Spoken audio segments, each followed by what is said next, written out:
thing. Don't touch anything. Good afternoon, Mr. Chair, Vice Chair, members of the Appropriations Committee. For the record, I am Regina T. Boyce, presenting HB 506, Sexual Harassment Prevention Training, Morgan State University training format. HB 506 authorizes an amendment to Article I believe it's 2-202 state personnel and pensions to allow Morgan State University to offer sexual harassment prevention training through webinars, computer-based or online platforms. This flexibility and training delivery methods already provided by schools within the University of Maryland systems such as UMD and the University of Maryland, Baltimore County, UMBC, will accommodate the diverse schedules and learning preferences of the university employees. The bill ensures that the shift to virtual or online training formats, the content and quality of sexual harassment prevention training remain adequate. It mandates an evaluation to assess employee comprehension of training objectives, ensuring that employees receive effective education on federal and state laws, best practices, remedies, and procedures related to sexual harassment prevention. I thank the committee for their time and consideration and ask for a favorable report. I'm hoping someone here from MSU is either here or online. Oh, yes, here she is. Hello, thank you very much. I am here to speak in favor of House Bill 0506. I come on behalf of Morgan State University. My name is Tara Berrien. I am one half of the two-part team that delivers the in-person training for our Morgan State employees. And this bill would essentially establish three things: equity, consistency, as well as compliance, right? So for its equity, it establishes, allows Morgan to be on the same playing field as the University of System of Maryland, right? Where they obviously have more resources and personnel but they are permitted to have that training delivered online. But also similarly, Morgan wishes to step into this arena of online training because post-COVID, we understand that online would allow for greater compliance with the number of employees, particularly being able to take the training that was online at a pace and a time that is consistent or that is convenient for them. But it also promotes consistency. So right now, Morgan has about 3,000 employees, and the lion's share of those are part-time employees, particularly lecturers who may work at another institution, like from the University System of Maryland. And right now, they're able to take it online, but as an employee of Morgan, they have to take it in person. So we're not able to accept that online certificate that they would receive around the same time that we are offering the training. And this obviously causes frustration and confusion with that. So again, I speak on behalf of Morgan to say that we are in favor of this bill. Great. Thank you very much, Ms. Berrien and Madam Vice Chair. Are there any questions from members of the committee for the panel?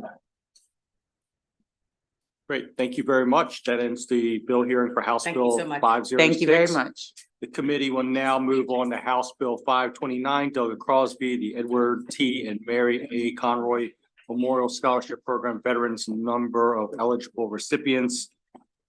Delegate Crosby, if you have your panel, you can bring them up. In the panel, They can introduce themselves after the sponsor introduces the bill, and each witness has 2 minutes. Thank you very much. Good afternoon, Mr. Chair, members of the Appropriations Committee, and awesome staff. Hopefully this isn't posted, but this is my favorite committee. For the record, Delegate Brian Crosby, here to present House Bill 529. Which is the Edward T. and Mary A. Conroy Memorial Scholarship Program and the number of eligible recipients. The scholarship program awards scholarships to certain veterans and their families. Eligible recipients include children, stepchildren, surviving spouses of a member of the U.S. Armed Forces who died as a result of military service or suffered service-connected 100% permanent disability as a result of their service, and veterans who suffered a service-connected disability of 25% or greater and has exhausted or is no longer eligible for federal veterans educational benefits. Under current law, The number of such disabled veterans who are eligible to receive this scholarship is capped at 15 individuals per year. There is no such cap for their spouses, children, or stepchildren, and the bill simply removes that cap so that we offer it to more disabled veterans can take access to it. And with that, I ask for a favorable report. Good afternoon, Chair Barnes, Vice Chair Chang, and committee members. My name is Al Dorset, and I serve as the Director of the Office of Student Financial Assistance at the Maryland Higher Education Commission. Chair Barnes, I want to thank you for the opportunity to testify in support of House Bill 529, the Edward T. and Mary A. Conroy Memorial Scholarship Program, veterans number of eligible recipients. I also want to thank Delegate Brian Crosby for the sponsor of the legislation for strong support for veterans and military families. House Bill 529 seeks to remove the cap on awarding the Conroy Crier Scholarship up to 15 veterans who are 25% disabled or greater. This legislation would allow for the cap removal for disabled veterans who may benefit from the scholarship. The Maryland Higher Education Commission recognizes the importance of meeting the educational needs of disabled veterans. House Bill 529 removes restrictions on the number of eligible recipients that may receive the award funds under the current bill. Currently, the proposed annual budget for FY 2025 is $7 million, whereas for the past 2 fiscal years, the Conroy Crier Memorial Scholarship Program has expended over $6 million. The current budget allocation should cover additional recipients if the cap is removed. In closing, I'm asking for a favorable report in support of House Bill 529. Thank you.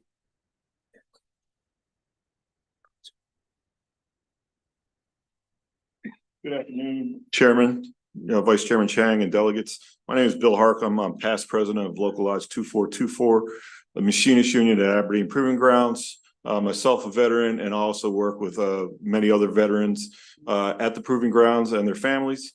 Some of those veterans are also members currently in the reserves and the National Guard, and I can speak to my service in the Maryland Air National Guard for 20 years between 1990 and 2010. We asked for a favorable report on this bill because veterans like myself, it's a long process to go through the VA system. So you may not end up once you gain this status to become eligible for a program like this. It can definitely fill in the gaps if you're seeking extra education along your course. So we ask that you look at this bill favorably, because those of us that have served in the military, we have an open-ended commitment to this state and to this nation. And we hope that you consider that worthy of giving us the benefit of this bill. Thank you.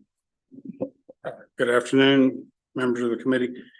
My name is Joseph Langford. I'm a shop steward at Pax River Navy Base. I'm a disabled Operation Iraqi Freedom vet and a 20-year member of the Ridge Volunteer Fire Department. There are some benefits that HB 529 will bring up for the veterans and the public servants, dependents that go to those college classes. Personally, I received an associate's degree after going to College of Southern Maryland, and it gave me a better understanding of the student populations that were non-veteran populations and different generations and all the interactions that happen in the school environment in community colleges and traditional colleges. As you know, HB 529 picks up where the GI Bill or the VRE, the vocational rehab bill from the VA leaves off, and allows these veterans to finish their bachelor's degrees and pursue graduate studies. There are some benefits specifically to Maryland. First off, all the VA educational benefits will already be exhausted prior to use of the Conroy Scholarship, and this basically provides a finishing touch on the education of the workforce.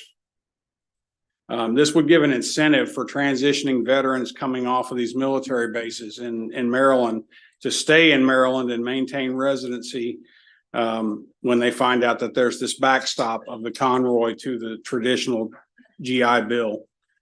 And as you know, Maryland has a disproportionate number of military installations compared to other states, roughly 13. So you're looking at an increased tax base and an increase in the skilled workforce. So you're looking at a net gain on the end of this after you've done some investing into those disabled veterans. And just to let you know that veterans constitute a disproportionate amount of the public safety workforce. And what I mean by that is that 10% of all EMTs are veterans, 19% of all firefighters, and 25% of all police officers. Thank you very much for your testimony. Thank you. I much appreciate it. Thank you very much, Mr. Vice Chair and the panel.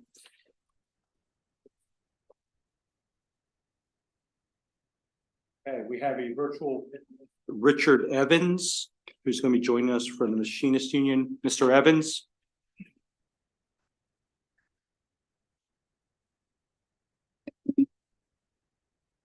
Mr. Richard Evans joining us virtually.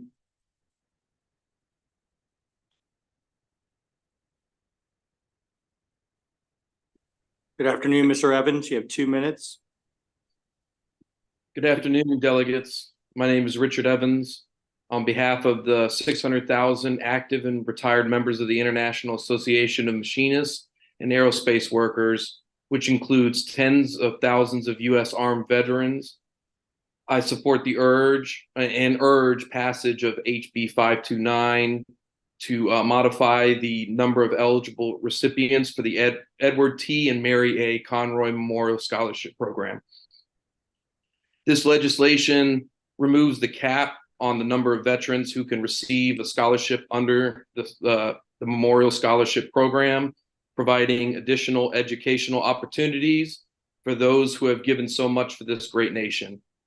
Growing education opportunities aligns with our union's platform to promote efforts to assist U.S. Armed Forces veterans. The IAM is based in Upper Marlboro, Maryland. In Maryland alone, IAM members work at facilities such as Aberdeen Proving Ground, Naval Air Station Patuxent River, and Joint Base Andrews. Our union's roots run deep in Maryland, and we support legislation that can help workers and families prosper and support the state's continued growth and success. As a Navy veteran who resides in this great state, I support passage of HB 529. Thank you for your time. Thank you very much, Mr. Evans. Are there any questions from the committee for Mr. Evans or for joining us virtually? Okay, that concludes the bill hearing for House Bill 529. The committee will now move on to House Bill 607, Delegate Harris, Community Colleges, Maryland Community College Promise Scholarship Requirements.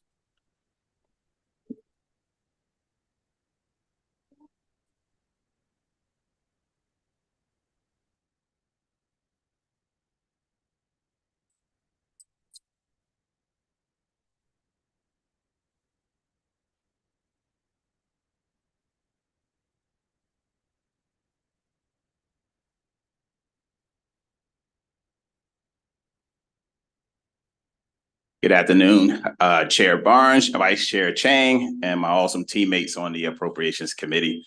I am Delegate Kevin M. Harris, representing Legislative District 27A, which covers Charles and Prince George's County. Thank you for the opportunity to present House Bill 607 before you today. This bill expands eligibility for students using the Maryland Community College Promise Scholarship to pay for non-credit, certificate, or registered apprenticeship programs, thus creating a greater access and preparation for individuals to enter the workforce and advance their career by eliminating barriers to financial aid.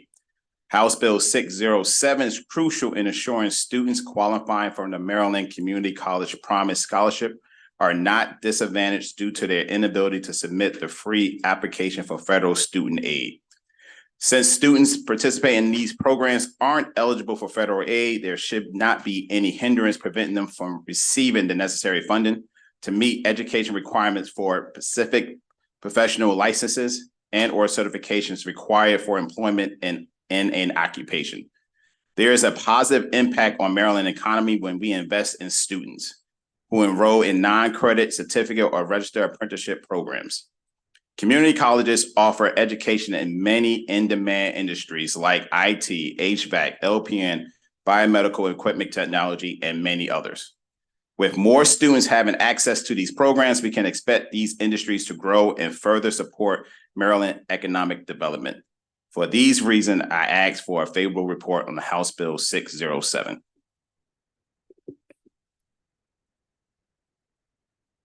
Good afternoon, Chair Barnes, Vice Chair Chang, and committee members.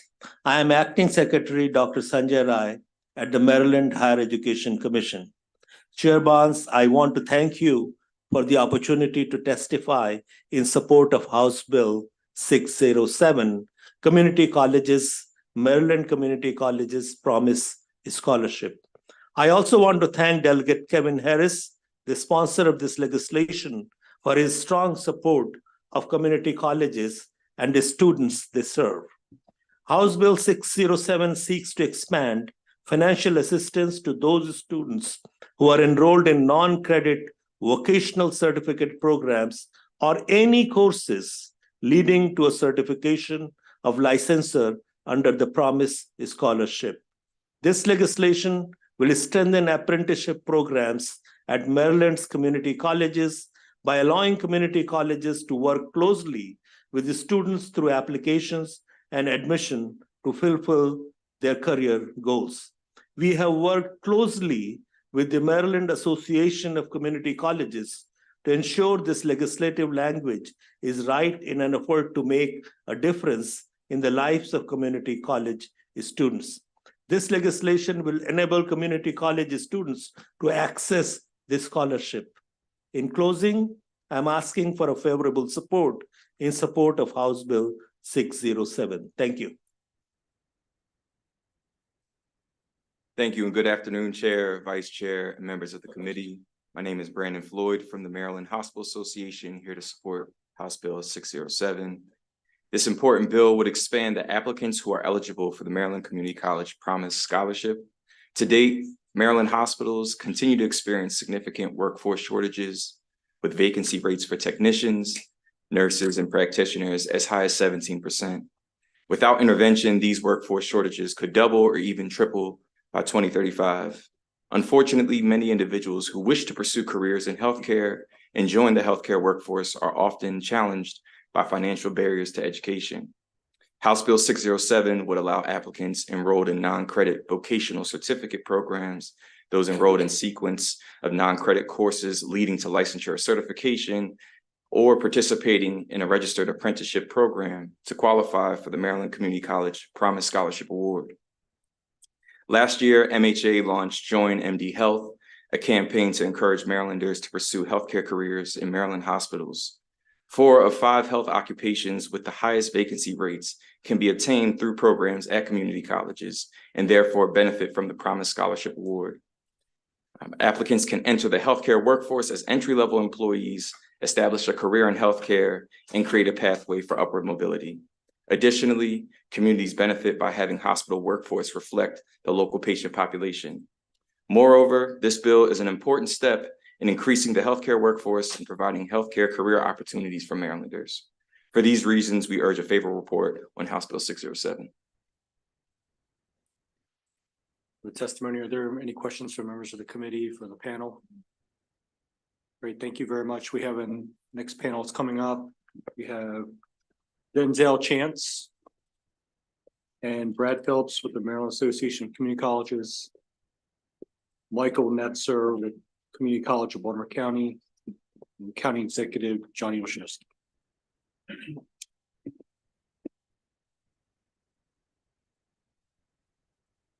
Hello, good afternoon to the committee.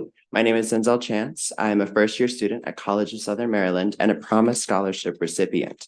My long-term goal is to obtain a degree in psychology and pursue a career either as a therapist, specifically in substance and alcohol abuse, or as a detective for my local St. Mary's County Sheriff's Department.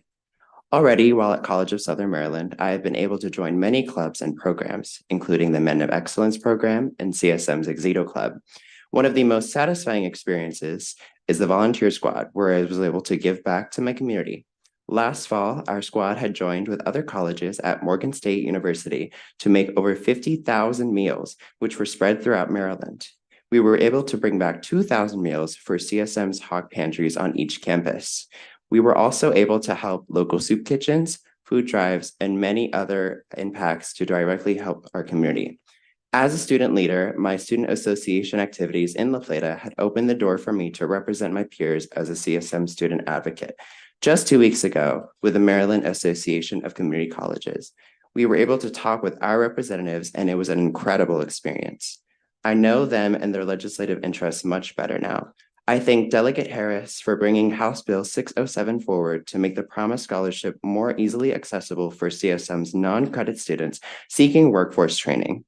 Honestly, if I had not received the Promise Scholarship, I would not be at CSM, and I would not have much time to give back to my fellow students or community.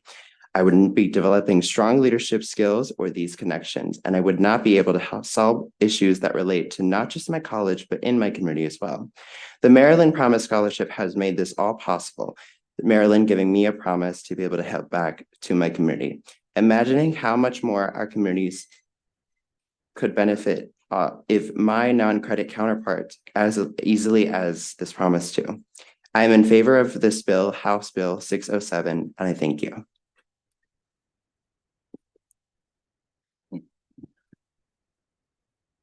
Good afternoon, Chair Barnes, Vice Chair Chang, and members of the Appropriation Committee. My name is Brad Phillips, and I'm the Executive Director for the Maryland Association of Community Colleges. And on behalf of all of our members, I want to thank Delegate Harris for introducing House Bill 607. I'll be very brief.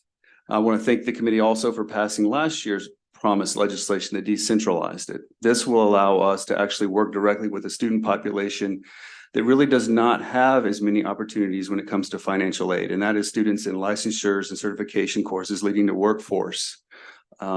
This will allow us to work directly instead of sending students off to file a form that will not provide them any financial aid.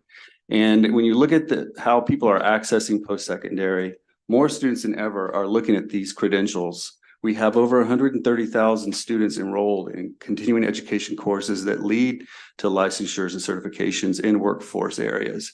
So with that, I just want to thank the delegate for introducing this legislation, urge a favorable report, and it does not have any financial impact.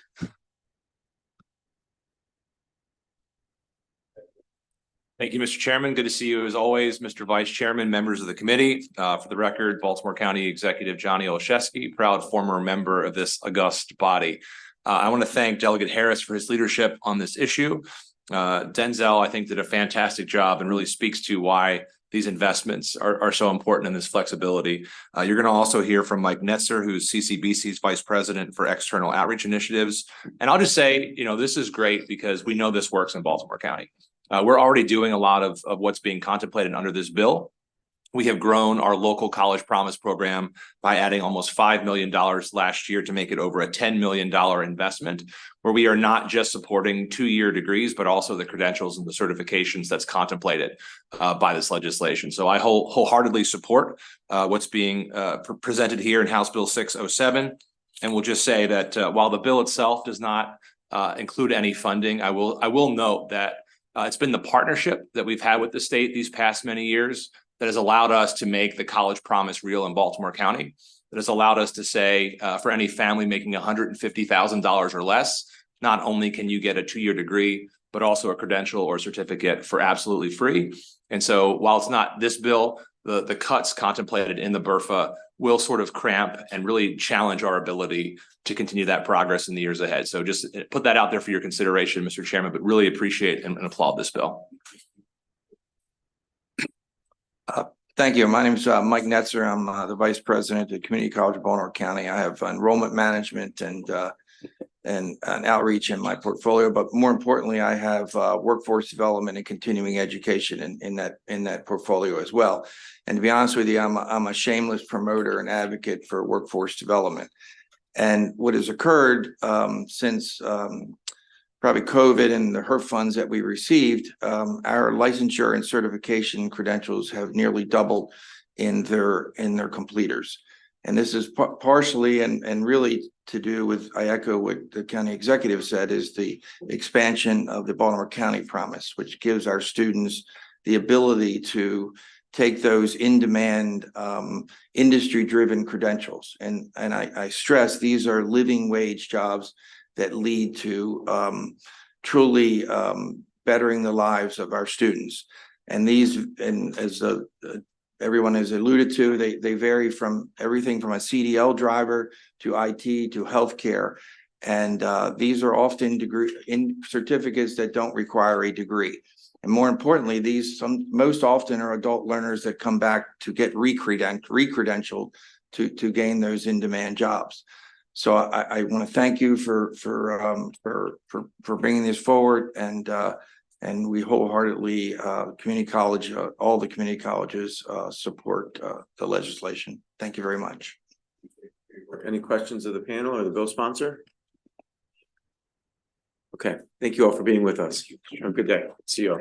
We have two more witnesses on this. Derek Coley, Brandon, Secretary Riley is here. Okay. Oh, I see. Is Brandon Floyd? Brandon Floyd here? Okay, all right. Sorry to come in a little late. I guess that concludes the bill hearing. Great job, Chair. Thank you. We're gonna now do House Bill 708, Delegate Lopez.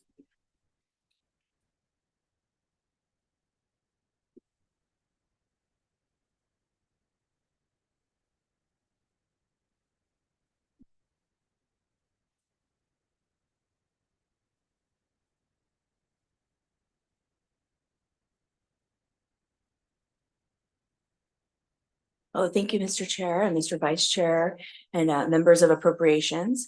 For the record, my name is Delegate Leslie Lopez, and I'm here to ask for your favorable support of HB 708, which makes public certain debts held by Maryland's institutions of higher education.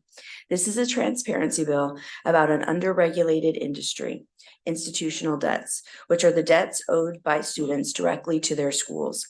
This bill would require our colleges and universities to report simple but important data about institutional debts. How many people owe them, how much is owed, how do they accrue, and what are the ramifications? Last year, this body passed HB 384, which prohibited transcript withholdings by schools when a student owes a debt. This bill relates to the same debts, but rather than focusing on debt collection, it focuses on transparency. One national study based on survey responses estimated that in Maryland alone, institutional debts amount to over $332 million. If this is right, then the state should want to gather more information. If it's not right, the state should want to know what the accurate figures are. Choosing a school is often the first and most significant financial decision a young person makes. Having all the data about how much their education will actually cost them equips these aspiring scholars with a better understanding of what they will need to repay. There's ongoing conversations at the federal level about forgiveness, and while all that's being hashed out, let's first clean up our current system to make sure college applicants and their families are fully aware of the expenses ahead of them. Schools may not be currently tracking these data points, but that doesn't mean that they cannot or should not. These are real amounts of money, and the state is well within its authority to require reporting so it can determine whether further action is needed. HB 708 merely extends current reporting requirements to include necessary institutional debt data from higher education institutions in our state. And so with that, I thank you and ask for your favorable report.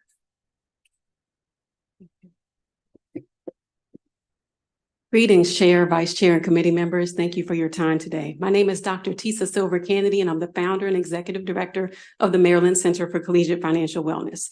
Now, years ago, before I got into this line of work, as a student at the University of Delaware, I probably accrued enough parking meter violations to have a dormitory bear my name. I can recall going into the public safety office building to pay each fine and coming to know the clerk on a first name basis. Sometimes I paid late, and as a result, I paid extra, but I was always able to pay. Fortunately for me, my father was extremely gracious and understood that most of the time I just run out of quarters. But many students don't have that support. The fines accumulate and compound, and so do the consequences. But what do those consequences look like for students in Maryland? The state has done away with transcript withholding, but what about withholding the right to participate in once-in-a-lifetime events like graduation? And beyond campus life, what does the collections process entail? Whose debts are most likely to reach that level? These are important questions, the answers to which could be accessible with the information requested from schools in HB 708. From my experience as a manager within a university financial aid office, I can share two truths. The first is that the students who are affected by institutional debt the most often have the least. The second truth is the information requested in HB 708 can provide us with answers without causing a significant administrative burden. The transparency afforded by this bill would confirm what many of my colleagues in financial aid witness on a daily basis, and at the same time inform schools and interested organizations on how to craft interventions that can relieve these debt burdens and support student success. This is not an attempt to scrutinize institutions or tell administrators how to do their jobs.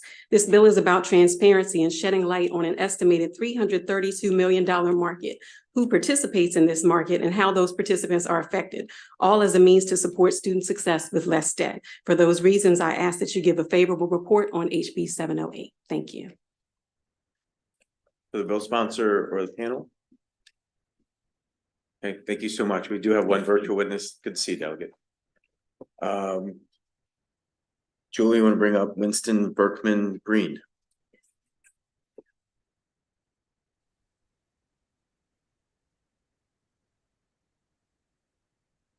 Right, welcome, Winston. You have 2 minutes. Great. Thank you. Good afternoon, Chair Barnes, Vice Chair Chang, members of the committee. My name is Winston Berkman Breen, and I'm the legal director for the Student Borrower Protection Center, a national policy organization focused on the student debt crisis.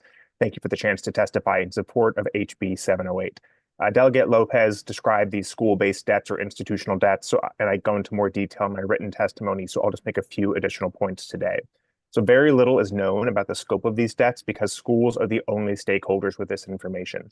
As the delegate mentioned, one study estimates that there is roughly $332 million in institutional debt in Maryland owed by 125,000 students, and that the average debts owed at certain school types in Maryland are significantly greater than the national averages. Without more information from Maryland schools, we can't say why that is and why Maryland is out of sync with the rest of the country. Institutional debt also raises very serious equity issues. A report commissioned by the Virginia legislature about public institutions, public higher ed institutions in Virginia shows that low-income students and Black and Brown students disproportionately owe these debts back to their schools relative to their rate of enrollment. All this bill would do is require schools to report on their institutional debt so that policymakers can make informed, data-driven decisions about whether interventions are warranted. It does not change schools' conduct or collection practices or cancel any of these debts. Now, schools may claim that they do not collect these data points or that their systems cannot report on the data that would be required under this bill. As we heard from the previous witness, I think that it is feasible. Also, I think the fact that these claims suggest that the bill would be onerous really underscores the need for this kind of transparency. The state would never allow a bank or financial institution to manage a $332 million market without basic accounting transparency. And the legislature should not allow the market to remain opaque simply because it's operated by schools. Further, the fact that the Virginia schools could comply suggests that it is very feasible. So I ask for a favorable report. I would be happy to answer any questions. Okay, thank you for your testimony. Any questions for this witness? Okay, thank you, sir. Thank you so much for being with us. Good to see you, Delegate. Thank you. That concludes the bill hearing. We'll now hear from on House Bill 796. I think Delegate Stanko is on his way to the welcome. I will be quick. Chair Barnes, Vice Chair Chang, members of the Appropriations Committee, thanks for the opportunity to present on HB 796. This bill authorizes the Carroll County Commissioners to issue up to $29.8 million in general obligation bonds for acquisition, construction, improvement of or renovation of public buildings, facilities, and public works projects. The Carroll County delegation voted unanimously for this. Thanks for your time and consideration, and I would appreciate a favorable report. Thank you. Any questions? That concludes the bill hearing. We'll move on to House Bill 764, Delegate Shetty.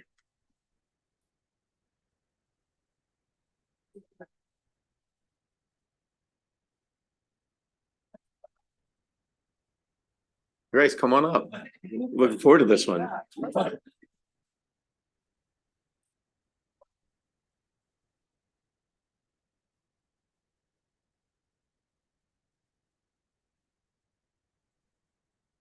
I move the bill.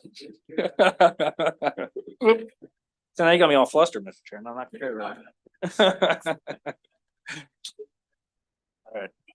Well, first of all, I do want to thank the committee for not skipping me over and also making accommodations. I do have a doctor's appointment later on this afternoon, so thank you for that, and I'll be able to make that. So And I will be brief. I know that we have a big group behind me, 15 people. And so just as a quick reminder, what Boost is a scholarship program for students who can't afford to go to private school, but the public school system is not a real good fit for them. And what we've done in the past is we've allowed existing students or siblings of existing students still to be in the program, but we wouldn't take any new students moving forward. This bill doesn't codify Boost, which means that those provisions are still there. So if we want to move this bill, we'll have to amend it in order to be able to spend out all the money that are the money that's going to be mandated to be spending, because that's what this bill does. So in the current fiscal or in next year's fiscal year, FY25, the governor has $9 million in the budget, and that's coming from the cigarette restitution fund. So what this bill does is it'll add a mandate for $10 million next year, 12 million in the following year. And so that's what we're doing, is just increasing funding here. And so what I want to talk about very briefly is there was a joint chairman's report that came out last month in regards to Boost. I want to encourage everybody to certainly look at that. That talks about a lot of different things on there, but I'll just very quickly highlight a couple of things here. One is the average family income of our Boost recipients. It's $43,500. So we're not talking about rich families. We're talking about really, our poorest of families in Maryland who are participating in this program. The report also shows you all the schools where these students are going, and they're in every single district across the state. So it's not isolated to just one part of Maryland. And also too, it'll show you where these students are scoring in comparison to the other private school students. And for English, the non-Boost students in private schools, they're proficient on average 67% of the time in English, and the Boost program students are 52. And for math, it's 60 for the non-Boost students and just under 50% for the Boost students. So we can't say for certain where our Boost students, how they would perform in public schools, but they are thriving in the private school setting. So the reason why we're bringing the bill forward is that, again, our public school system isn't for every student. Some students are struggling, in a private or the public school setting, and this just gives the opportunity for our families to give them another option. Again, we have school choice for folks who can afford it, but we don't have school choice for those who cannot, and this is what in the Boost program provides that. So thank you, Mr. Chairman, and again, I appreciate the accommodations that the committee has made. All right, any questions for the bill sponsor? Okay, thank you.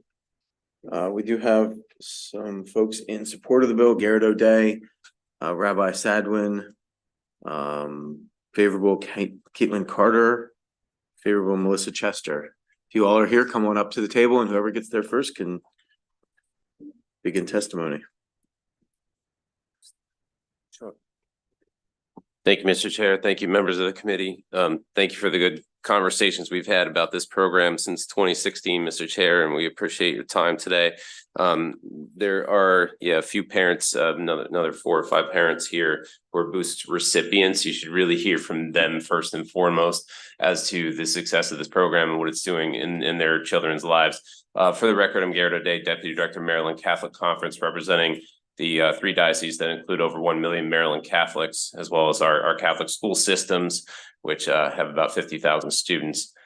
This school year, the real important statistic to highlight in that report is that there was $18 million in demand for the $9 million that were available for the program for scholarships for low-income kids this year.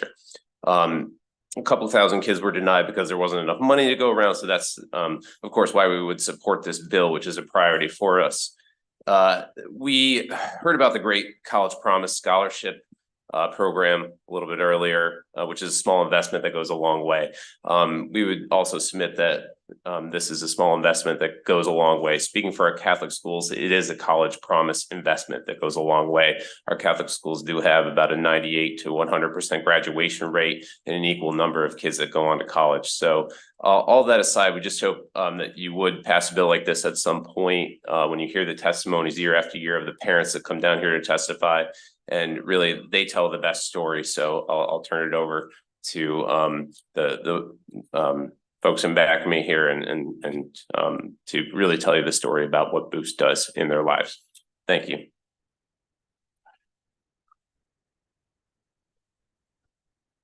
Good afternoon, Mr. Chair, Mr. Vice Chair, members of the committee. My name is Rabbi Ariel Sadwin from Agudath Israel, Maryland, representing the Jewish Day Schools and the president of Maryland Cape, our state's non-public school coalition.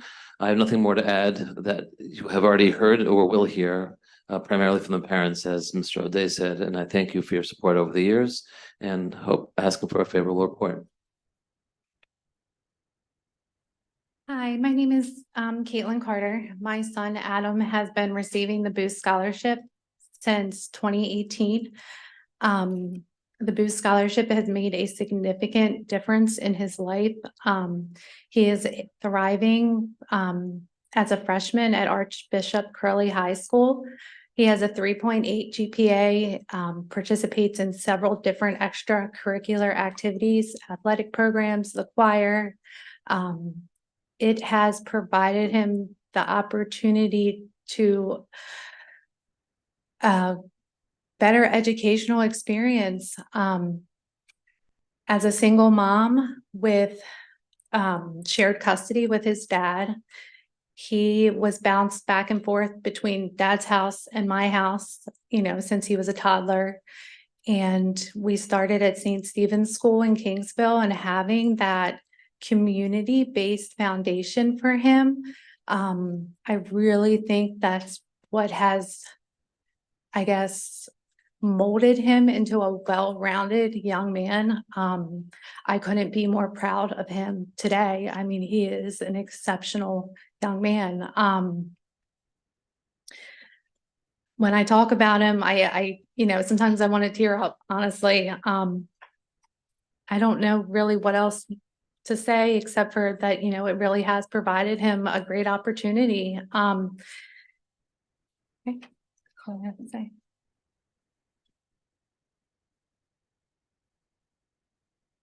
Thank you. Any questions for the panel? Rabbi, any questions for this panel? Okay, thanks. Good to see you all. Thank you. We have some other folks here in favor.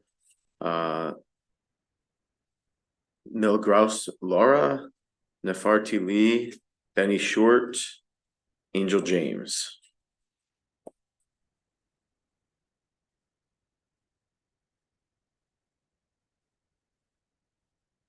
Hey, whoever, welcome. Take your time, and it's good to see you all. Why don't we go down the row here, starting on the right, the young lady there. Okay. Yep. Okay. Good afternoon. My name is Benny Short, and I have with me my granddaughter, Winter Colson. We are here representing my daughter who could not be here today. So Winter has my daughter's statement. We'll let, with your permission, I'm going to let Winter read her statement. It'll also give you an opportunity to see what kind of return on investment you get when you support the Boost program. Good morning. My name is Rhonda Costa. I am the grandmother of Winter and Caleb, who both attend their Mother Mary Lane Catholic School located in Baltimore City.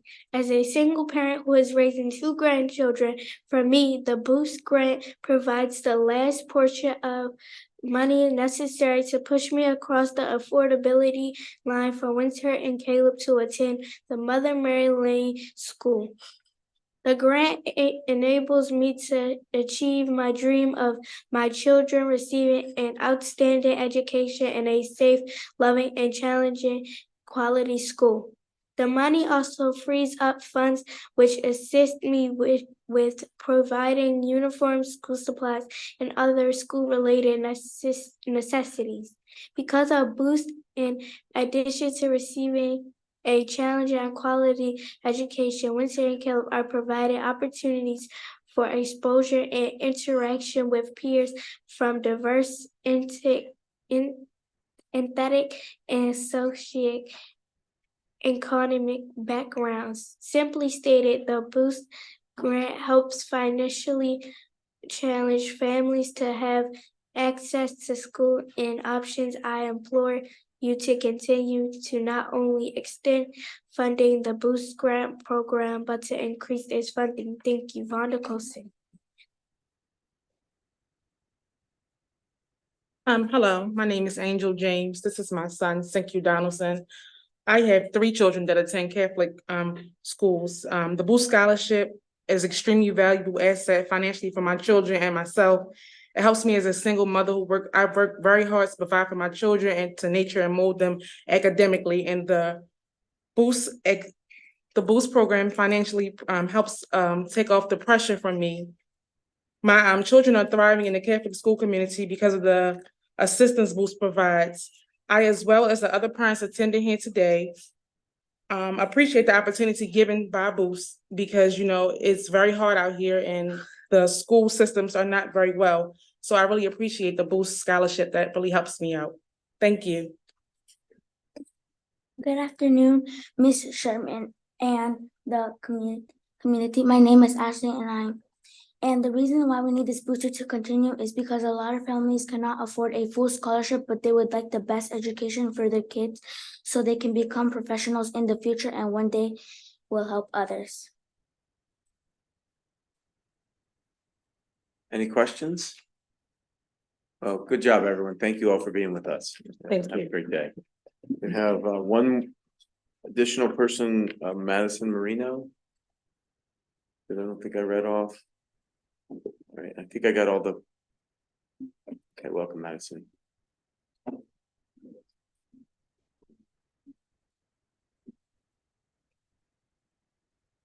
Good afternoon, Mr. Chairman and members of the committee. Thank you for hearing us today in support of this lifeline of a program. I'm Nefertari Lee, and I was the Boost recipient parent for my son, Bryce. Bryce had the opportunity to attend a private Catholic high school on the Boost Scholarship for 4 years. He went on to college and is now thriving due to the opportunities that were provided by Boost. When Bryce received Boost, I started to help other parents to apply and just get involved. I saw the direct impact that these options provided by Boost made in the everyday lives of these families. So that's why I'm still here after my son has graduated. And I am now the parent leader of the Boost Scholarship Coalition. A nonprofit coalition, which is comprised of thousands of parents and supporters of Boost. During Bryce's freshman year, we lost my eldest son to gun violence in Baltimore City. Bryce too was lost. Bryce's school rallied around our family and made sure that our trauma was addressed and supported. He went on to graduate with straight A's from Calvert Hall College High School. Bryce was also the first African-American soccer captain that the school had ever had. And Bryce was accepted into every college he applied to. This is more than about just an education. Bryce got an excellent foundation for his future. He gained a sense of self-worth, confidence in himself, and a compassion for others. He also got to see himself as a leader and was placed on a platform to promote change. These stories don't end with Bryce. These children really are our future. We absolutely need good public schools, but we also need good supplemental options provided through Boost as well. And these two don't have to be mutually exclusive. We need this legislation. We should not have to rely on budget language every year. For example, this year's budget included phase-out language that would ultimately end Boost. But we are thankful and grateful to Governor Moore for removing said language in his first supplemental budget. On behalf of the Boost Scholarship Coalition, I stand in support of Bill 791, and I thank you for your time today. Well, it's hard to follow an incredible story like that, but good afternoon, Chairman Barnes and Vice Chair Chang. Thank you for the opportunity to be here today. My name is Madison Marino, and I'm a visiting fellow at the Maryland Family Institute in Education Policy, and I am here to ask for your favorable consideration of House Bill 791. Boost is Maryland's only private school choice program and is actually relatively small compared to other school choice initiatives in nearby jurisdictions. Take, for example, Pennsylvania. Their tax credit scholarship programs will offer approximately $600 million in funding next year, and more than 77,000 children benefit from the program in the 2021-2022 school year. In the District of Columbia, about 40 miles west of the state capital here in Annapolis, the DC Opportunity Scholarship receives about $17.5 million in funding every year. This past year in 2023, support for alternative education options such as school choice reached an all-time high. In a recent poll from Real Clear Opinion Research, which surveyed 1,000 registered voters from all different backgrounds, the concept of school choice enjoyed overwhelming support, with 71% of voters saying they were supportive and only 13% opposed. And among the results, 73% of Black families and 71% of Hispanic families also support such a policy. Unfortunately for parents in Maryland, especially those or outside of those participating in the relatively small boost program, parents don't have many choices for their child's education. For them, access to alternative education options is conditional on their ability to either purchase an expensive home or to pay twice. Maryland doesn't have interdistrict or intradistrict open enrollment policies, so students aren't able to transfer to another school within or outside of their school district. Charter schools are the only publicly funded education choice option in Maryland, but most charter schools are in the Baltimore, Washington area, so making them geographically inaccessible to many Marylanders. The demand for the program, like Garrett O'Day mentioned, reached all-time highs in 2023. The program actually needed double the amount of appropriations funding it received at $18 million last year to meet the more than 4,000 income-eligible families that were able to apply. The overall Boost program has helped families and students in greatest need while ensuring that families lacking financial means can still exercise parental choice. For this reason, I ask for your favorable consideration of HB 79, which would modestly expand funding for the Boost program. Thank you so much.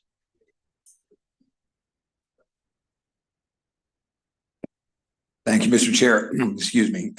And thank you for your testimony. As a graduate from Calvert Hall, it's an honor to be an alumni and share that with your son, especially after hearing the story and what he had to overcome. And I want to ask you as a mother, where do you think your son would be if he did not have the opportunity to attend Calvert Hall? And there's many, many great schools, not just a little biased about Calvert Hall, but the structure that a school like that provides a young, soon-to-be young man. And where do you see, how do you think it would have ended up if he had not been given that opportunity? I don't want to think about that. I want to concentrate and look towards all the positives that the school has created with opportunities for Bryce for growth. I can't remember exactly, but it was men of intellect, men of integrity, and it put him on a platform, like I said, to promote change, but also to elevate himself and others around him. So I'm just glad that we chose a school that was able to meet all of his needs and help him along the way to be better as a productive person in society. Well, I know Brother John Kane, who was former president, every time I would see him, he would always mention that this program is something that he does not take lightly how much it means to students and especially to Calvert Hall. So thank you for sharing your story. Thanks. Thanks to you both for being with us. Have a great day. We do have one opposition to the bill, Ria Gupta from Strong Schools, Maryland. Welcome.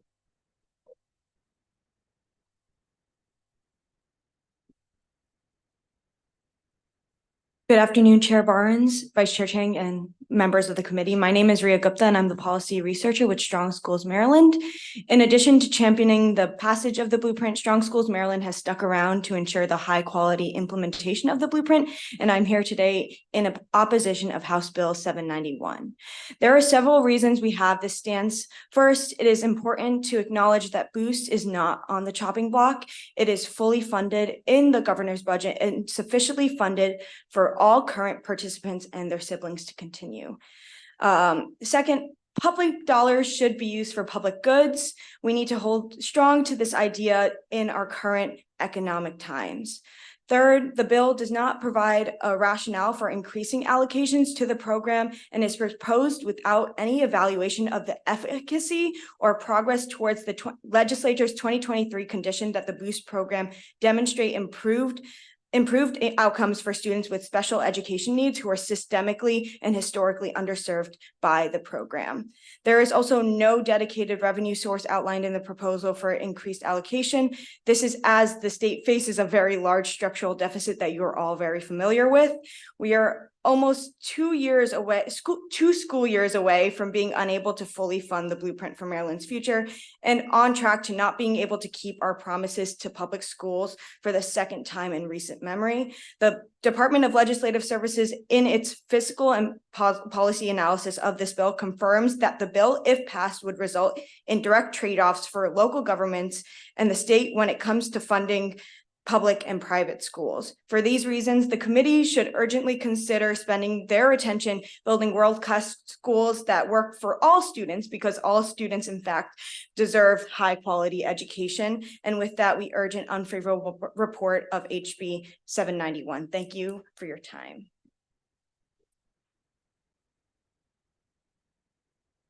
All right. Thank you. Great to see you. Have a great day. You too.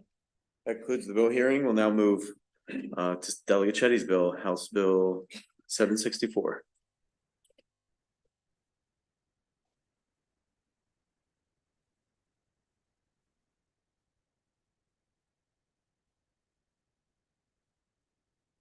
I'm going to see if I can break a record on quickest hearing today. Good afternoon, colleagues. For the record, Delegate Emily Shetty here to testify in favor of HB 764. This is a really small technical fix to the BRT fund bill that was established by the passage of legislation in 2022 and 2023. That fund was the distribution of it was conditioned upon the deposits being made by the comptroller for debt service into the stadium financing funds.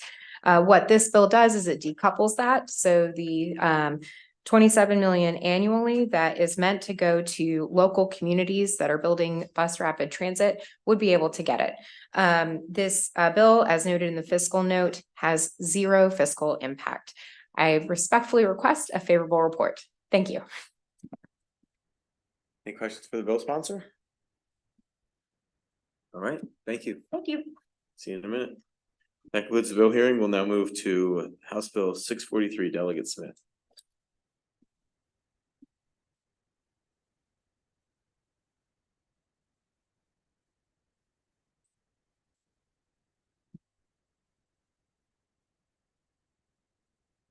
Thank you, Mr. Chair, Mr. Vice Chair, distinguished members of the Appropriations Committee. For the record, I'm Delegate Stephanie Smith, here to present House Bill 643. So last year during the 2023 session, we actually voted and passed a law to include the Maryland School for the Blind in the state school construction program. However, what we didn't accomplish in that bill was the ability for the Maryland School for the Blind to participate in the revolving loan program. And this is a program under the IAC that is really critical to the School for the Blind, meeting a lot of its goals under its master plan. There's some projects underway that could be furthered by participation. So House Bill 643 proposes a minor technical modification to the language, enabling the school to be eligible to participate in the program. It does not change the fund's primary purpose or the scope of the program. And should this legislation pass, it would serve as a valuable strategy to help MSB fulfill its long-term goal of improving the campus. And I want to remind folks that there are students at the School for the Blind from all over Maryland. And I've had several occasions to visit, and I know our colleagues at Ways and Means visited very recently in the interim. And it's a fantastic facility. And I urge you, if you have opportunity, to seek it out, because they're doing amazing work under some conditions that are less than stellar. So thank you for your consideration of House Bill 643. And that concludes my testimony. Thank you, Delegate Smith, so much. And Chair Barnes, Vice Chair Chang, and esteemed members of the committee. My name is Rob Hare.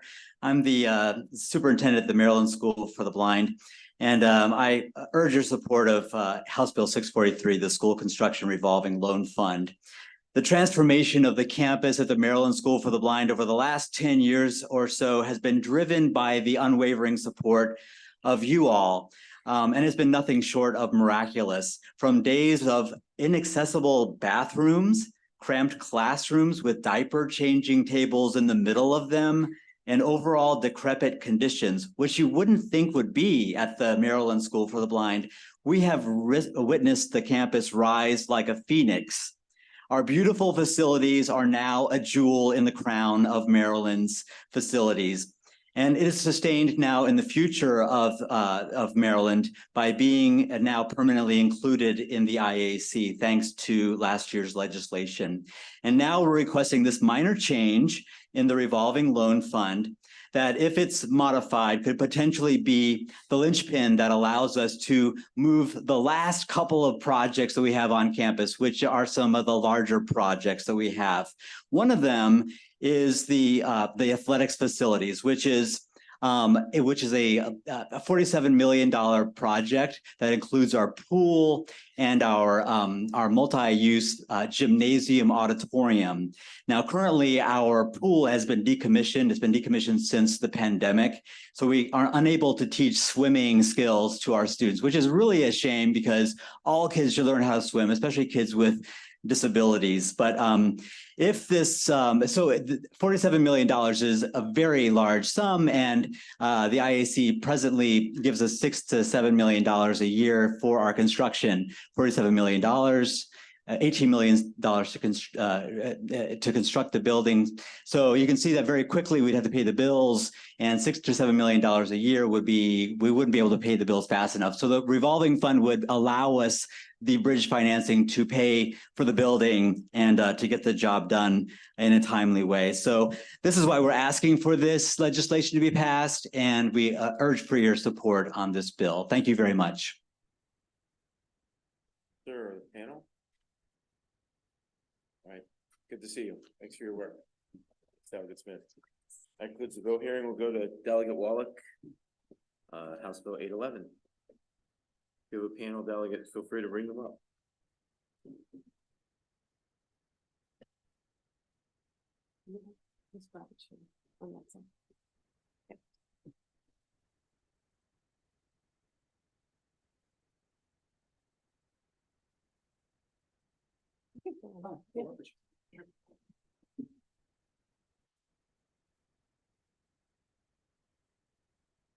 Good afternoon, Mr. Chair, Mr. Vice Chair, and colleagues on the Appropriations Committee. For the record, I am Delegate Sarah Wallach, here to present House Bill 811. This bill tasks the University of Maryland, College Park, and Morgan State University to each hire one financial well-being coach for 2 years, beginning this August 2024. Now, the purpose of the financial well-being coach will be to provide students comprehensive financial guidance and support and coaching. As the committee is well aware, the K through 12 financial literacy is not consistent. And so many students that are coming into college may or may not have had any financial literacy experience. And so that makes for a problematic start for many college students, because that might be the first time that they're making financial decisions, taking on considerable financial obligations of their own, such as taking on enormous student loans, managing costs of living independently, taking on credit, and much more. Those of you who do have some personal finance education in K through 12 have had a theoretical experience, not a practical one. It's very different to actually have money and go and spend it as a young adult. So this lack of preparation is further exacerbated for students who come from households where their parents or guardians themselves have lacked a strong financial understanding of personal finance, or have come from communities where historically they've been discriminated against and actively prohibited from wealth building. And of course, immigrant communities navigating a whole new world, let alone a financial system. So by no means the lack of preparation is limited to the most vulnerable students. It is in fact widespread among students of all means, because an honest conversation about money doesn't necessarily happen in our country, mostly because financial worth is often equated, financial status is often equated with financial worth. And so this particular bill comes into play because financial well-being plays a critical overall role in our well-being and seeps well into how we do in other areas of our life, such as romantic relationships, work, our wealth building, and our service.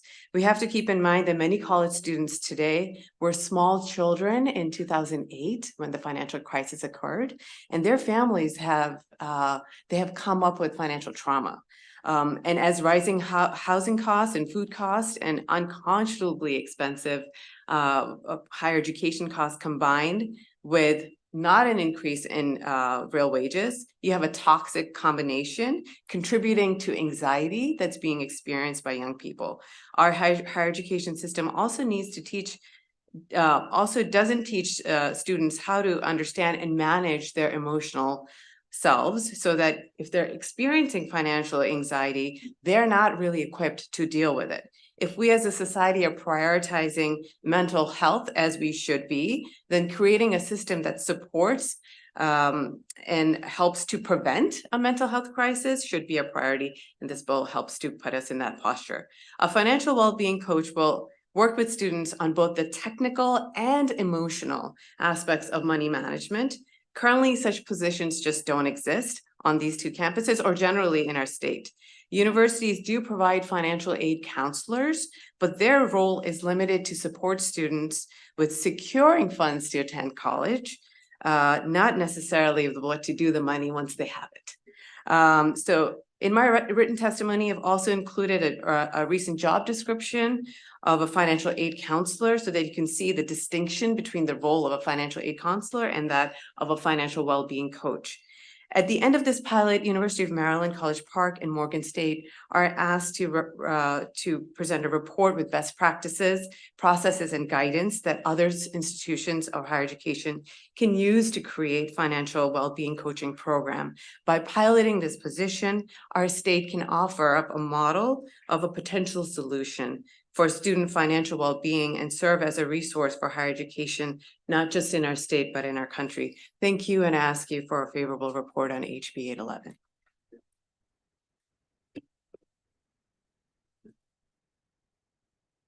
Chair, Vice Chair, and committee members, thanks and hello again. I'm Dr. Tisa Silver Kennedy of the Maryland Center for Collegiate Financial Wellness. Prior to this role, I worked at the University of Maryland, Baltimore as the Director of Financial Education and Wellness. My role was the only director level position dedicated to student financial well-being in the state. I left that job in 2017, and I have not seen a similar role in the state of Maryland since. Many people think college students don't have to worry about money. They're privileged to be in school and eventually they'll be all right. But finances are an oft-cited reason for withdrawal, and what's happening with a student's finances can wreak havoc on their academic progress and their personal well-being. During my time at UMB, I can recall helping a student search for a security deposit and first month's rent after a domestic violence incident with her live-in partner. Another student had allowed mail to pile up because the thought of what was inside of those envelopes caused her physical and mental distress. She brought the mail in, we opened up every letter, sorted them by creditor, placed them in chronological order, and developed a list of next steps so that she could reclaim control of her finances. More routine interactions included helping graduating students develop an individual strategy to repay their student loans. And at peak time, a student had to owe more than $200,000 just to get on my calendar. This type of personal, reliable, unbiased, and free service shouldn't be reserved only for future doctors, dentists, and high earners. HB 811 provides targeted and specific support, and from experience, I suspect that once word of a financial well-being coach on campus spreads, you'll see more than enough demand to support keeping such positions beyond the pilot phase. I'll admit it's on my wish list that every college and career school in Maryland has at least one trained staff member on campus to support student financial wellness. Every student should have access to such support at a time when most of them are pursuing the most expensive endeavor of their lives, and many are relying on student loans to pay for it. Financial well-being support can help them make more informed decisions and improve the chances that their pursuit of higher ed ends with success. And that's something that we all want. Thank you.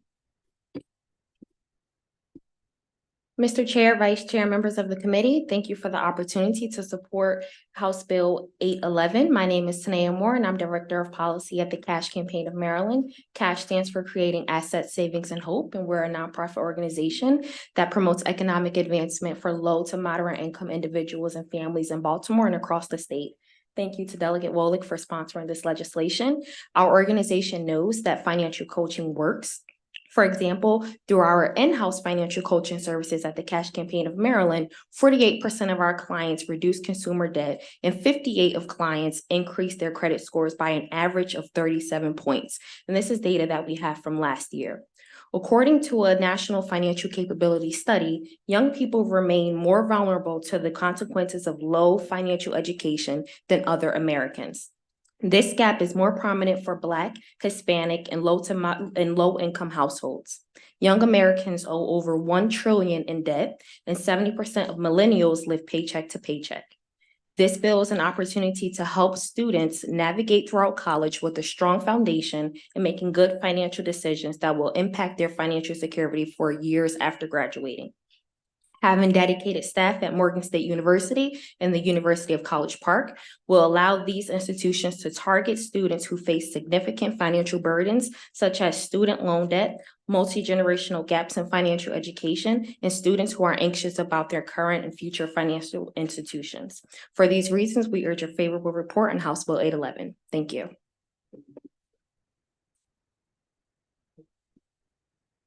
Good afternoon, esteemed members of the Appropriations Committee. My name is Omar Alexander Escudero, and I am a Latino, first-generation undergraduate government and politics student at the University of Maryland, College Park. I'm also a legislative aide for a member of the House, a manager in training at a grocery store, a member of the UMPD, Student Police Auxiliary, and represent off-campus outlying students as an appointed representative for the University of Maryland Student Government Association. While I'm only representing myself as a University of Maryland student today, I felt important to note all the roles I take on every day to illustrate one thing. I'm stretched pretty thin. Between these obligations, I pack almost 60 hours of work, school, and overnight shifts into my week to make ends meet financially. The reason why is due in part to the fact that I alone manage all the costs of my tuition, my housing, food, and utilities, with limited financial aid from my job and no financial aid from the university. It is then very disheartening to seek the relief and direction from our financial aid counselors, and instead of answers or a course of action, be met with well-intentioned bromides about personal loans and scholarship applications and little else. It's dejecting to think about the possibility of dropping out because of financial reasons, especially only being 1 year away from graduation. First-generation students like me are the most vulnerable to this scenario. A 2022 study published in the Journal of College Student Retention examined first-generation undergraduate outcomes and found that they were not only less financially and academically prepared for college, but the most likely group to drop out due to financial reasons. House Bill 811, if enacted, can offer the first step in changing the trajectory of these facts towards the better. By giving financial guidance and coaching at the University of Maryland and Morgan State, and providing the framework for institutions across Maryland, we have a unique opportunity to ensure, in the words of our governor, that our success is not measured by whether we are the first, but rather that we are not the last. I urge a favorable report for House Bill 811. Thank you. Chairman, Vice Chair, members of the committee, Rory Murray here on behalf of the Maryland Council on Economic Education. For reasons eloquently stated by the other members of this panel, we give an enthusiastic me too and request a favorable report. Any questions for the bill sponsor or the panel, Delegate Solomon? Thank you, Mr. Chair. Thank you for bringing the bill, Delegate Wallach. I really appreciate it, especially as a former high school teacher, and a lot of students who I know could have used this coaching. I'm just curious, looking at the fiscal note, there's a line in there, particularly about the cost of sort of developing a system to identify students. And I'm curious, it seems like a lot, given there's a lot of data that our universities have on them. I was wondering if you wanted to comment on that. Thank you for your question, Delegate Solomon. So a few points to clarify on the fiscal note. One is on the cost of the position. So if you do some research, as our team has, it looks like the average salary of a financial well-being coach is about $55,000. You might add a 25% fringe on top of that to cover healthcare and other requirements. That still gets you to about $69,000 per year for 2 years. So it's not quite at the level that has been shared. Separately, on that $100K to set up the system, this is, as I see it, and can be executed as an opt-in. We have provided guidance on. It's just one position, right? And so the campus has, and in terms of University of Maryland, 40,000 people on campus. There's no way the need is wide and broad, as we've all spoken to, that this one individual is going to be able to serve all of those people. Because it's a pilot, we're asking them to prioritize the need and the types of students that are going to be served, but they can opt in. They can self-identify and say, hey, I need help. I don't have the financial literacy skills I need. And that is sort of the base that you need to self-identify. I think the information can be, I don't think it needs $100,000 to set that up. Yeah, thank you.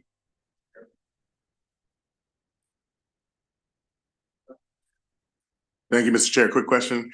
Thank you for bringing this bill. As a former broke college student, I remember that very well.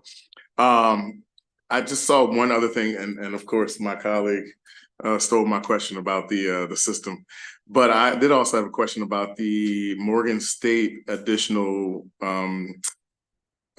costs, and if they had kind of fleshed that out for you.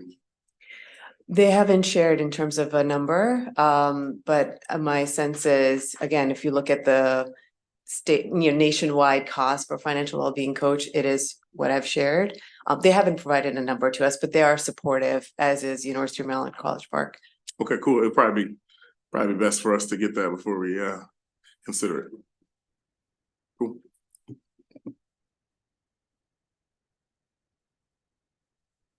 Okay, sorry, I didn't know if you're done with the question. Any other questions?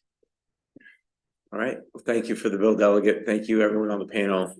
Gentlemen, who's a student, congratulations on all your success. Thank you. And try not to let anybody on the committee steal you from whatever delegate you're working for. We do have a virtual witness, Layla Bailey. Sorry.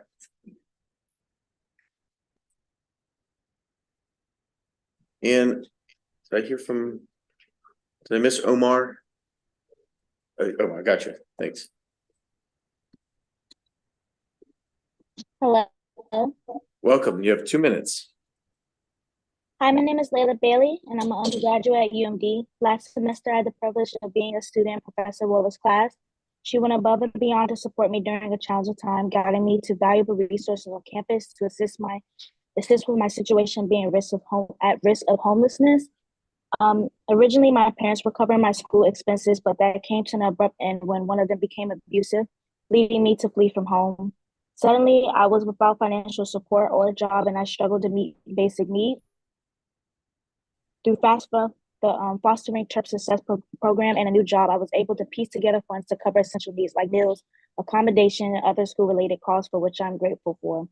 I was also fortunate to be awarded a crisis grant for $500 at UMD. And while this grant was immensely helpful in meeting my basic needs, I lacked the guidance and support of family or friends who could advise me on how to utilize the funds most effectively. Without proper preparation or understanding of budgeting, I found it challenging to ensure that I use the money optimally. I believe that having access to a financial coach will make a significant positive difference for students like me who lack parental guidance or support in managing finances. Such a coach could provide an invaluable assistance in budgeting, setting financial goals, and maximizing the utility of grants and funds. By offering expertise and guidance on how to stretch funds over time and avoid missteps, a financial coach could alleviate stress and empower students to make informed financial decisions. That's why I wholeheartedly support the Financial Wellbeing Pilot Program. It has the potential to fill in critical gaps for financial education and support, ultimately benefiting students like myself in navigating the complexities of managing finances while pursuing our education. I urge you to provide a favorable report for the HB 811. Being with us. Any questions? Okay, have a great day. Thank you. Thank you. That concludes the vote hearing. We'll now move to House Bill 524, Delegate Edelson. Okay.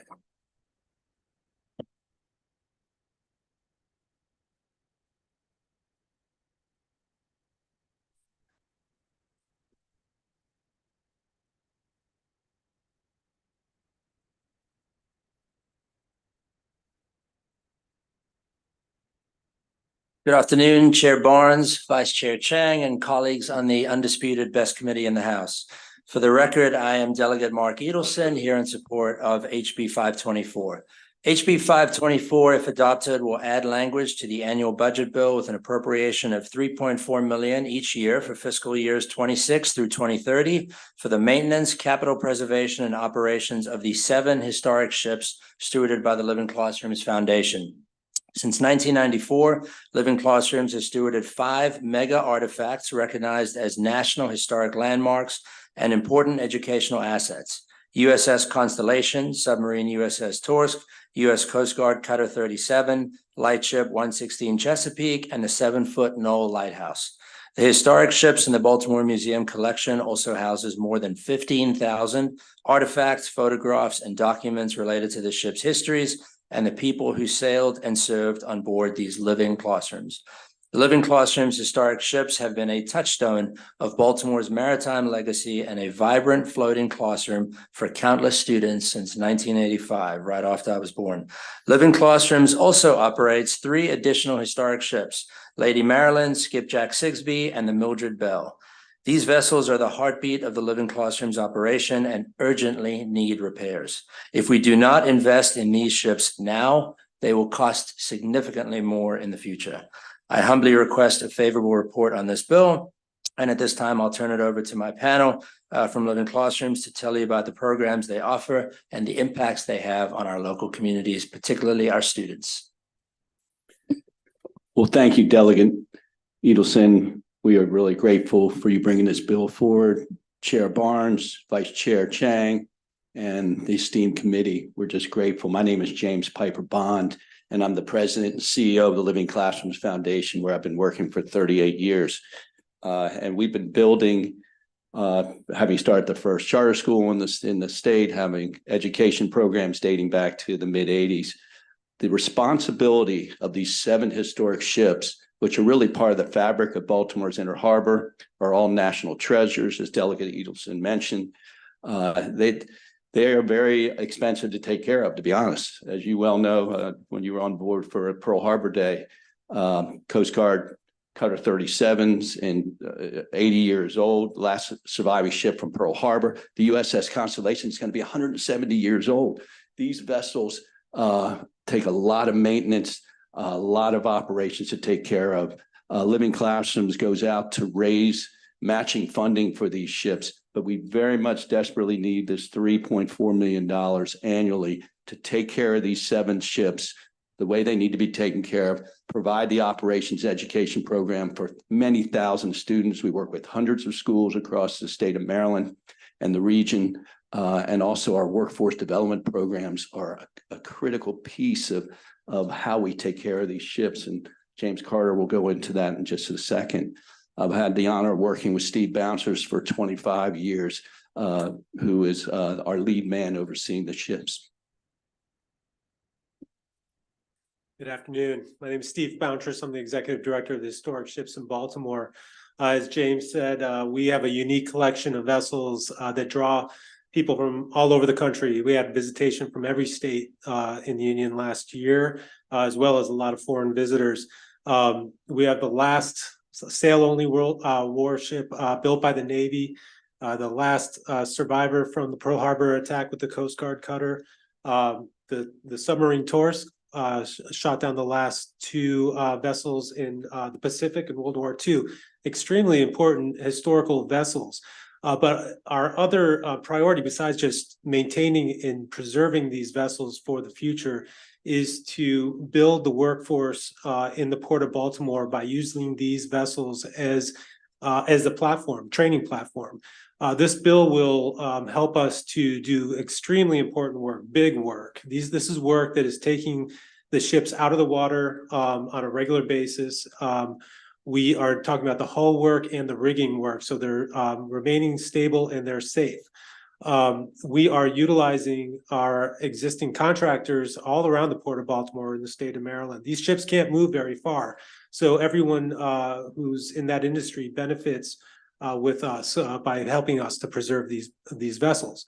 But every contractor that comes to work and helps us with this work is committed to working with our training participants. We have a goal to build, preserve, and maintain all of these vessels, but we also have a goal to build and preserve and maintain the workforce in Baltimore City and Maryland to help us with this work with all these ships and to make this the most community-oriented maritime museum in the country. So it is an example of how we do this. We can introduce James as part of our last big project, which was taking the U.S. Constellation to dry dock. Hey, how you doing? I'm James Carter. I want to just thank y'all for listening out to us. So basically, Living Classroom, it starts from the inner heart, man. This program just helped me out in more ways than I can imagine. they started from me being in incarceration and getting me out of incarceration to work on USS Constellation.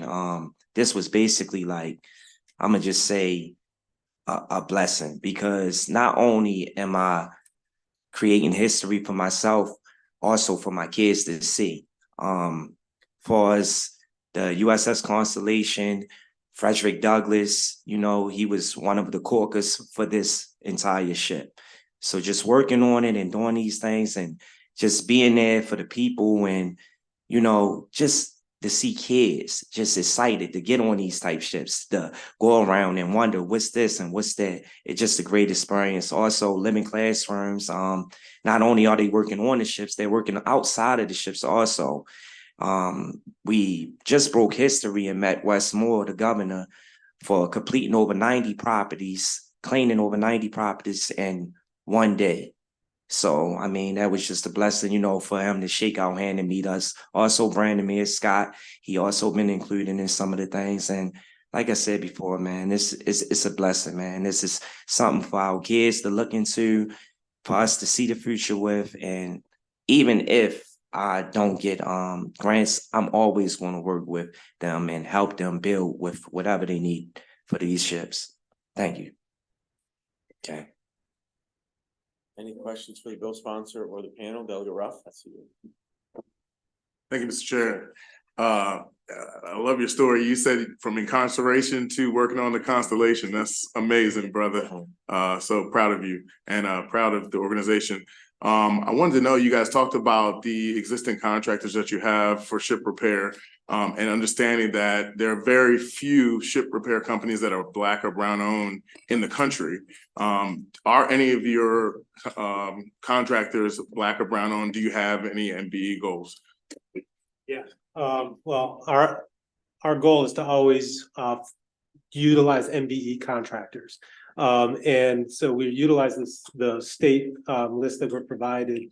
And I found that a lot of our contractors are women-owned businesses, but I don't see a lot of Black and Latino-owned businesses either. So it's something that I'm hoping that with this work and getting more of our residents involved in this being trained up into the Port of Baltimore careers, that we'll see more of that. But we're always open and hoping to have a larger impact in that area. Thank you. And to your question, we've had to recruit people from all across the country to come to Baltimore. We just had a young man who's extremely skilled come from California, move his family to live in Baltimore City so that he could work with our ships to take care of it. There's not many people who can do this work around the country, and it's and to be able to not only maintain and have these ships be beautiful. I mean, you look at every Ravens game, Oriole game, they show the ships in the harbor. I mean, it's really part of the fabric of our state and the city. But for the thousands of children, we're not only presenting the past, we're providing opportunities for the present and for the future. That's what these ships all represent. And we're grateful for your support. Awesome. I think you should look at Mills Marine and Ship Company in Suffolk, Virginia. It might be one of the closest Black-owned ship repair companies in the country. Thank you. Thank you very much. That's great. Mr. Chair, thank you, gentlemen, for being here and all the great work you do. I mean, they really are pieces of American history, and it was an honor to be at the Pearl Harbor event. And I know that you mentioned about the submarine, and the historical significance there is truly incredible. I guess a couple quick questions. Number one, it doesn't seem like a lot of money, but with budget issues, it clearly adds up. Where would you be if you received, say, half of that? And how is that going to affect things? And then my other question, because I have no idea, I mean, it's been a long time, but I remember being in Fells Point during Fleet Week one year, and it was very exciting, a lot of fun.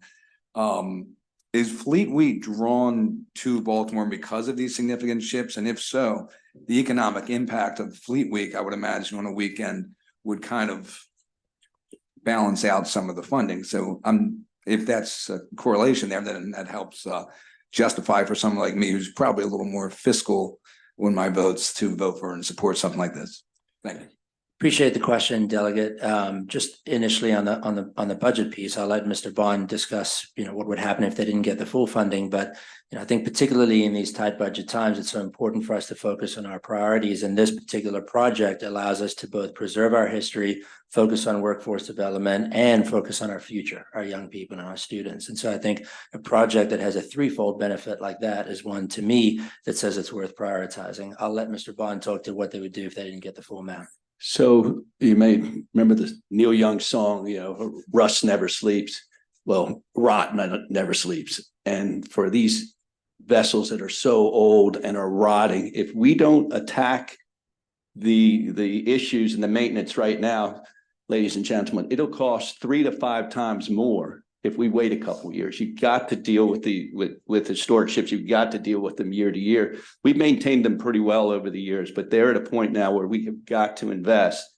And if we don't, it's going to end up costing us a whole lot more. And we don't want to have something like what happened to Detroit, where they had one of their vessels end up on the bottom of the river, made international news last year. Not that that won't happen under our watch, but those are the kind of things that happen when you don't take care of historic ships. As far as Fleet Week, yes, Living Classrooms has been leading that effort for the last dozen years. We're excited for 2024. The Navy comes to town. We raised over $1 million. The state is part of that effort. The economic impact is significant for the state of Maryland, and we're gearing up for 2020 for the 250th anniversary in 2026. Thank you.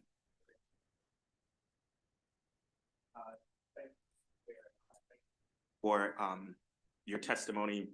Congratulations, brother. Very proud of you. Wanted to, the delegate from Baltimore City did ask my question around the MBE participation. We have goals, but those goals aren't usually met, and they're not being met by state agencies. So I know you had indicated that you all are operating off of that goal, but are those goals being met, or will there be a concerted effort to ensure that you're at least meeting those goals set out in terms of MBE participation? And as my colleague from Baltimore City rightly pointed out, the company, I was going to say that in Virginia, but a resource here is the Minority Contractors Association. And so to the extent that they can help, I would certainly suggest that that you all reach out. But appreciate it, and appreciate your testimony, sir. Thank you. Thank you. I didn't hit my button. Just making sure you're awake over there. Yeah. Best kind of question. Okay. Well, thank you all for the good work you're doing and mentoring folks in the state of Maryland. Again, congratulations, Mr. Carter, on your success. Yeah, currently working for DPW now, Department of Solid Waste. Yeah, great. Through Living Classrooms. Thank you. All right. Well, thank you all. That concludes the bill. Actually, Jordan, are you testifying? You're on the list. Okay. That concludes the bill hearing. Okay. Thank you. Yeah. Delegate Munoz, House Bill 618.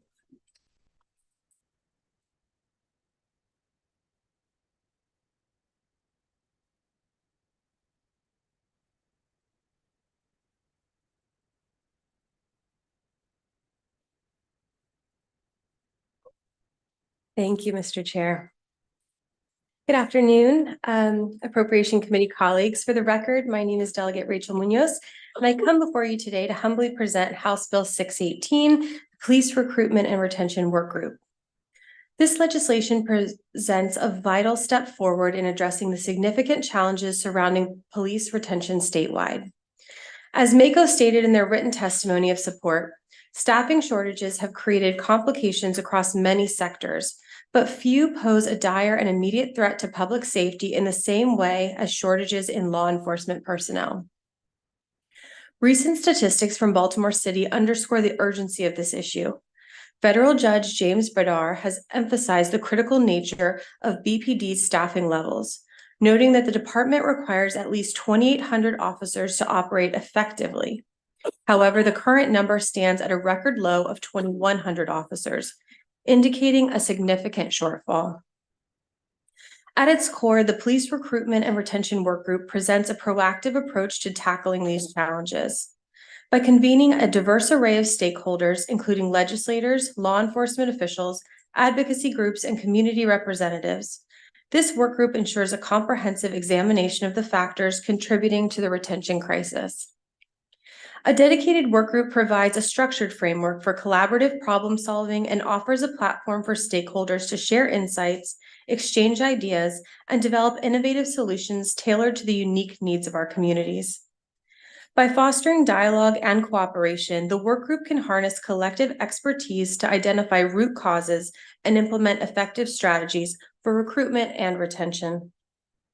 Moreover, the establishment of a work group sends a powerful message of commitment to our law enforcement professionals and the communities they serve. It demonstrates a willingness to confront difficult issues head-on and invest in the long-term sustainability of our police departments. By prioritizing recruitment and retention, we affirm our dedication to upholding public safety and strengthening the fabric of our society. As Anne Arundel County Executive Stuart Pittman shared in his written testimony supporting this bill, our police force is a foundational pillar of public safety. Despite offering exceptional benefits and competitive salaries, many counties, including Anne Arundel, are experiencing shortages in their police forces. This shortage not only results in mandatory overtime for our officers, but also disrupts specialized services and undermines public safety commitments. This bill has bipartisan sponsors in both the House and the Senate and has already passed out of JPR unanimously. Together, let us seize this opportunity to address the retention crisis, support our law enforcement professionals, and safeguard the well-being of our communities. For the foregoing reasons, I respectfully request a favorable report on House Bill 618. Good afternoon. My name is Mike Shire. I'm here representing the Maryland Fraternal Order of Police. Been a police officer in the state for 20 years, and I'm also an attorney barred in the state. Thank you to Chairman, Vice Chair, committee members, and thank you to Delegate Munoz for giving me a welcome break from your colleagues over in Judiciary, where I spend a fair amount of time. The Maryland FOP supports House Bill 618. It is no secret that law enforcement agencies across the state are struggling to recruit and retain police officers, not just any police officer, but qualified and the most highly qualified police officers. We used to have more qualified applicants and candidates than available positions in our state's police departments. Now we end up taking whoever meets the minimum standards. Some agencies like my own, as was mentioned in Anne Arundel County, are at crisis levels of staffing, and we're looking at cuts in services to the community so that essential services can be maintained. So we believe that putting our experts in a room together to try and find ways to reverse the trend that's endangering our communities and risking reversal of the progress that our police agencies have made across the state in the past few years is an imperative, and we urge your favorable report on 618. Thank you. Okay, thank you. Any questions, Delegate Ivey? Mr. Chair, and thank you, Delegate, for bringing the bill to the gentleman who's here. There are so many municipalities that are understaffed. In my home district, the home county that I'm from as well, understaffed. So it's of course a very important issue that we have to get to the bottom of. You've been in the industry for 20 years, you were saying. I'm curious. Thanks for the reminder. Good. Yeah, I'm 28, but I was wondering what your personal thoughts were around some of these solutions. What do you think we should be up to?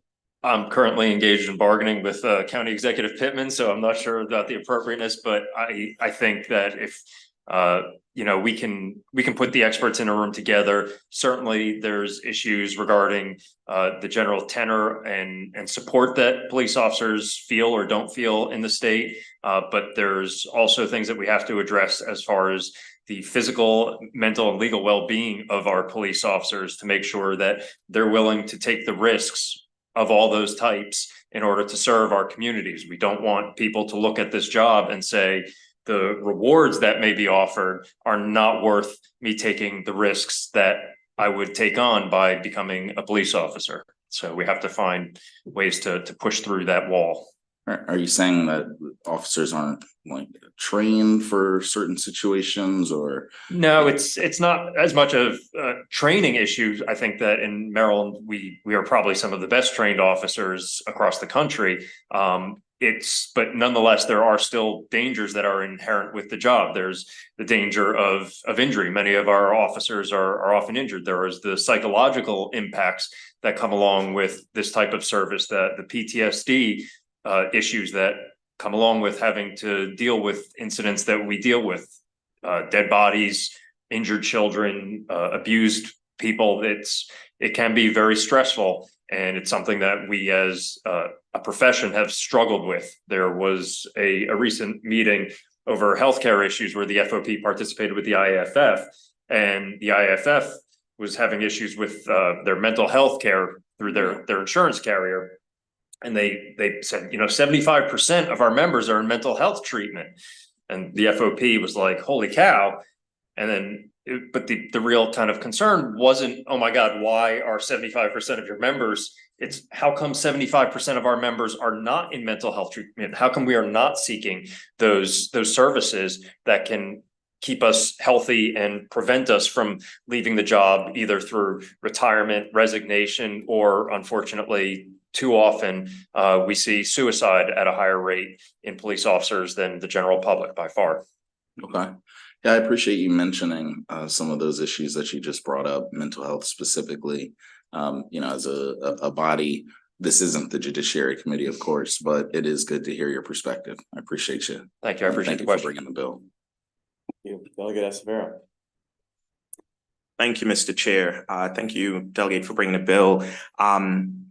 I think there are a lot of professions where we have serious concerns around recruitment and retention. I'll give another example related to law enforcement, correction officers. I hear it all the time. A good bit of my constituents are correctional officers. And what I also know is that there are a number of groups that for a very long time have been sort of sharing with us as legislators and other policymakers ideas on how to address some of those concerns. Those concerns that they have shared still exist, right? Correction officers will talk about safety on the job, salary, so on and so forth. I guess what I'm getting at is, why do we need a work group when we already know what those concerns are? They've shared them. I'll give another example. Last year, I met with the Black Police Officers Association. And quite frankly, the testimony I'm hearing from the representative from the FOP is not what I was hearing from Black police officers. So the issues are there. They've been articulated. We know what they are. Why do we need a work group when we already know what those concerns are? And I'll also add, I think some of the unions have even shared some of, and I'm not including the FOP, I'm talking about other unions here, have shared concerns about recruitment and retention. So that body of information is out there. We can look at it in terms of like legislation, what we need to do in as far as like passing bills or whatever else, budget actions, etc. Why do we need a work group when it seems to me that we already have the answers and the people who are most impacted have already shared with us what it is that we need to do?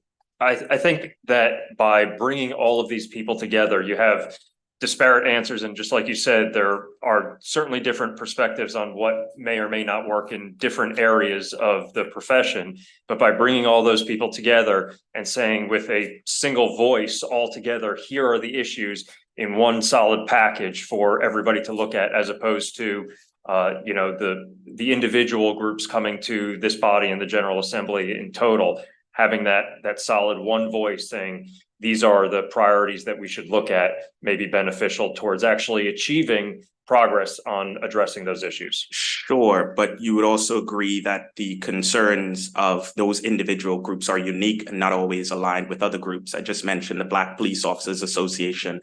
The concerns that you might have as a police officer would not be the concerns that Black police officers would have. Would you agree?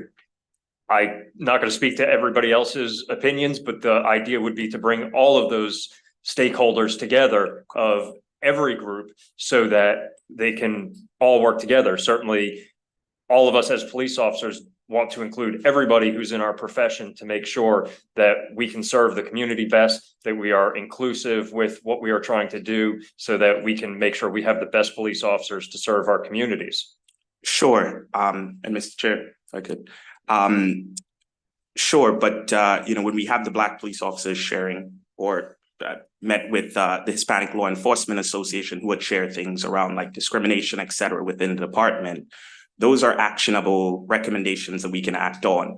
Do we really need a work group to tell us that Black and Latino police officers and the experiences of those officers are different and disparate compared to other police officers when we have those recommendations already and we can act on it, I guess? So Delegate, I am on Judiciary Committee, and so we hear a diverse range of people's experiences and cases of discrimination, death, trauma, all these things every single day in our committee. And if you look at like the Maryland Troopers Association, in their testimony, they say that applications are down 40% over last year. And so to your point, we hear a lot of people's complaints and issues, and many of them are valid, some of them are conflicting. And so my answer to your question would be, if we could solve the problem, it would already be solved. And that's why we need a work group, because it's not solved. I would agree that it hasn't been solved and we do need to solve the problem. I guess what I'm saying is that the answers have already been provided by the people who are in the workplace and Starting to go in circles here a little bit, Delegate, but I think I understand your point. All right, thank you. All right. Any other questions? Okay, thank you for being with us. Thank you so much. Thank you. That concludes the bill hearing. Delegate Watson, House Bill 504.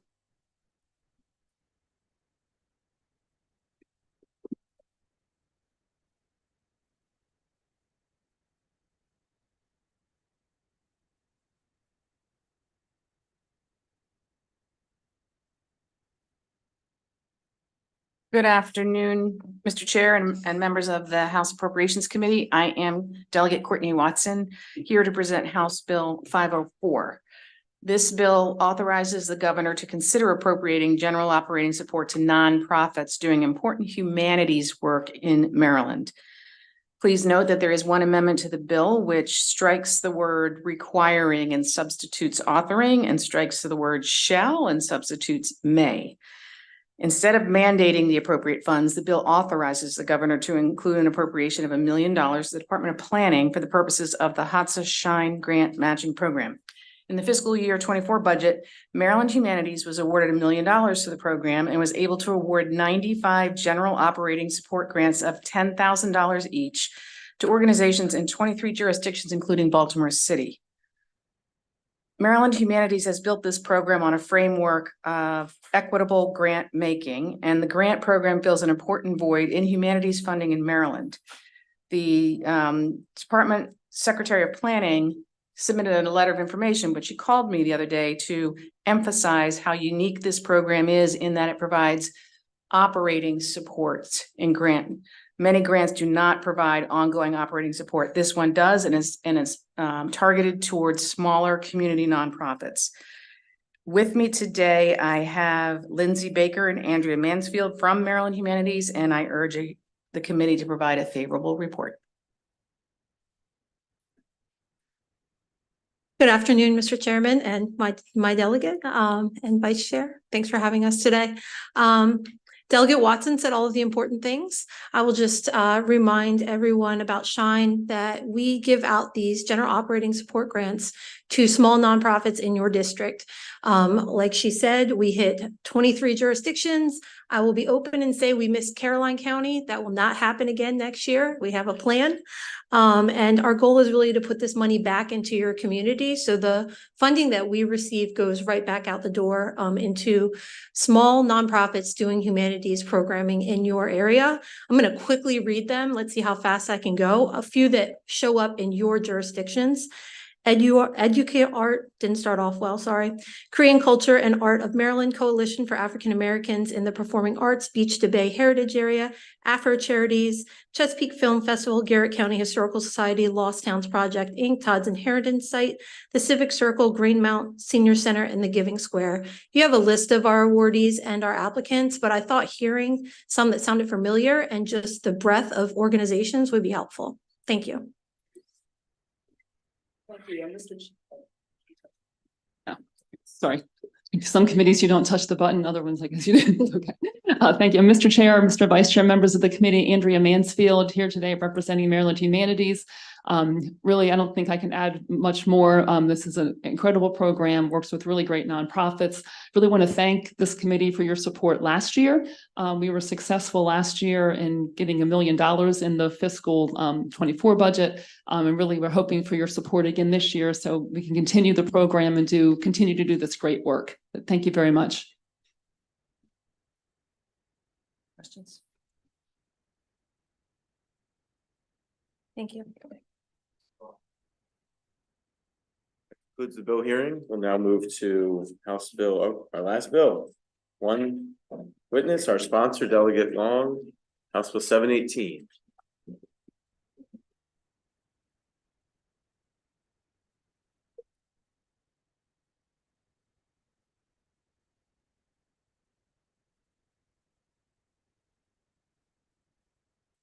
Good afternoon, Mr. Chair, members of the committee. For the record, my name is Delegate Jeffrey E. Long Jr., District 27B, Calvert and Prince George's County, and I am here to present HB 718, a crucial piece of legislation designed to enhance the well-being of Maryland's senior citizens through the Supplemental Nutrition Assistance Program, which we know as SNAP.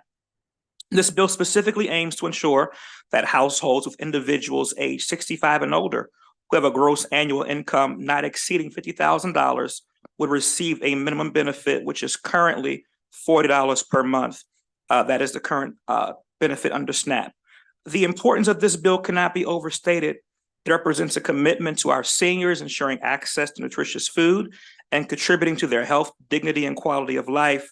By setting a minimum benefit, HB 718 addresses the gap many seniors face between their income and the rising cost of living, including food prices. This legislation is a step forward in our fight against senior hunger and poverty, aligning with our state's values of supporting its most vulnerable citizens. The proposed legislation provides immediate assistance to those in need and significantly impacts public health and welfare. By increasing the nutritional options available to our seniors, we can potentially reduce healthcare costs associated with malnutrition and diet-related diseases, creating a ripple effect of benefits across the entire state economy. DHS estimates that approximately 142,360 households in the state do not currently receive SNAP benefits, including individuals 65 years or older with an annual income of $50,000 a year or lower. Under this bill, again, seniors 65 or older within 142,000 plus households will get the minimum benefits that they deserve. I urge the committee to consider the profound impact that HB 718 will have on improving the lives of Maryland senior citizens. I'm here for any questions that you may have. And again, thank you for your time. Thank you, Delegate. Thanks for the bill. Any questions from the committee? All right, good to see you.